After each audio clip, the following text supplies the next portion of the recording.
में पदयात्राओं की परंपरा बहुत पुरानी है।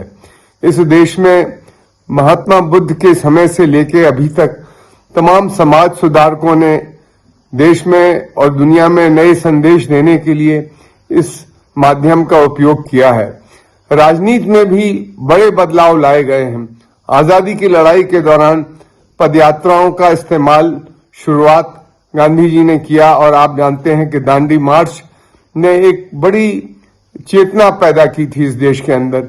इसी प्रकार उससे पहले अगर हम देखें तो समाज सुधारकों ने, जैसे गुरु नानक देव जी ने, संत कबीर दास ने और तमाम संतों ने इस माध्यम का उपयोग किया।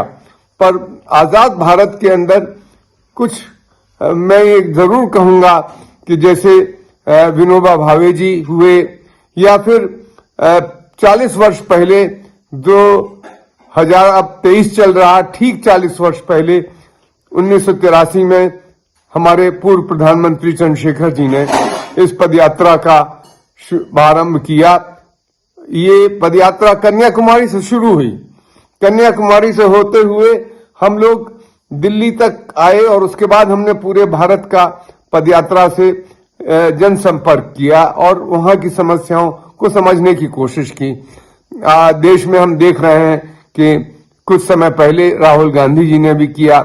इसके अलावा मान्यवर काशीराम जी ने तो इस देश के दलित और पिछड़े वर्ग तथा वंचित और बहुजन लोगों को जगाने के लिए साइकिल की यात्रा से एक बड़ी अलख जगाने की उन्होंने जो कोशिश की थी, उससे बड़े राजनीतिक बदलाव भी हुए।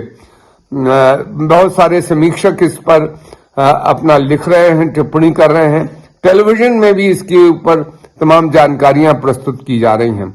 मैं ये जरूर कहूंगा कि इसी प्रकार का एक कॉफी टेबल बुक के माध्यम से कोशिश हुई है लोगों तक पहुंचने की कि चंद्रशेखर जी की जो पदयात्रा थी कन्याकुमारी से दिल्ली तक की, उससे क्या क्या हुआ, कितने बड़े काम हुए, उसकी भी एक समीक्षा है और कुछ बहुत सुंदर तस्वीरें हैं आप लोगों के सम्मुख वो पेश हैं। मुझे पूरा विश्वास है कि आपको ये पसंद आएंगी।